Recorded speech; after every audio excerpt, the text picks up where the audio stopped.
Saya Fahrul Hendrik Setiawan dengan NRP 1301200082.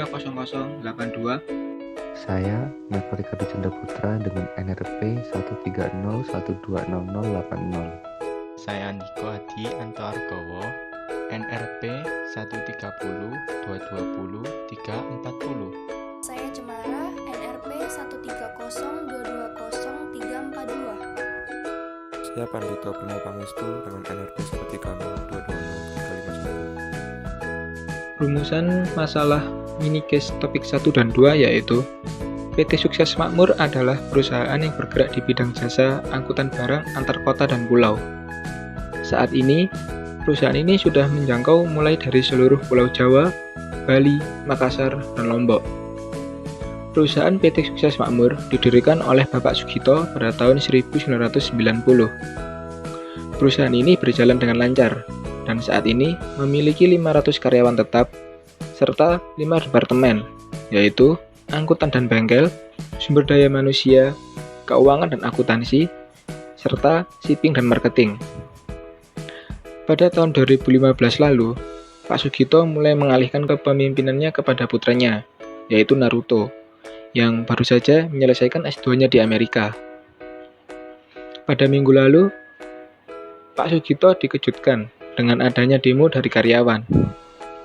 Para karyawan menuntut beberapa hal, yaitu yang pertama, Pak Sugito kembali memimpin perusahaan, karena putranya Naruto dianggap tidak becus memimpin perusahaan. Yang kedua, menuntut perbaikan fasilitas kantor, seperti komputer dan peralatan kerja lainnya, yang dianggap terlalu tua sehingga menghambat produktivitas kerja. Yang ketiga, memberikan insentif yang layak bagi karyawan yang kinerjanya bagus. Dan yang terakhir, menuntut kejelasan isu adanya PHK massal karena pandemi COVID yang menyebabkan penurunan omset perusahaan. Pada persoalan pertama, apa permasalahan utama dan kasus di atas? Menurut kelompok kami, permasalahannya yaitu ketidakmampuan anak Pak Sugito dalam memimpin perusahaan, di mana dia kurang menguasai dalam manajemen perusahaan dan tidak bisa mengayomi karyawan.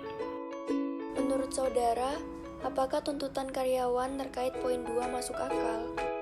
Menurut saya masuk akal, karena peralatan kerja seperti komputer dan peralatan kerja yang lain juga mendukung produktivitas kerja.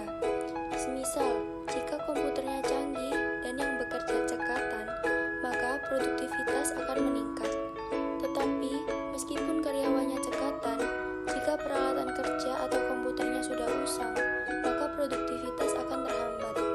Hal inilah yang dapat mempengaruhi produktivitas dan kinerja karyawan.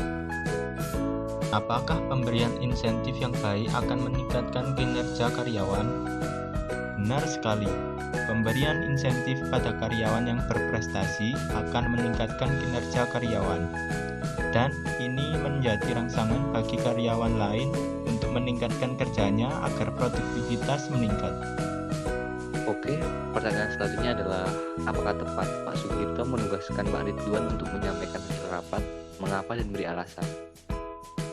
Jadi menurut kelompok kami itu adalah sangat tepat karena sesuai dengan manajemen perusahaan di mana Pak Ridwan tugas di bidang manajer sumber daya manusia, yang mana Pak Ridwan itu lebih menguasai dan lebih tahu kondisi karyawannya. Menurut saudara, manajerial skill apa yang kurang dari Naruto sehingga dianggap tidak becus dalam memimpin? Beri argumentasi saudara. Menurut argumentasi saya, dalam memimpin suatu perusahaan tidak hanya diperlukan kepandaian dalam hal teori saja, tetapi diperlukan pengetahuan tentang cara menghadapi kondisi lapangan atau karyawan. Seorang pemimpin harus mempunyai jiwa mengayomi dan memberi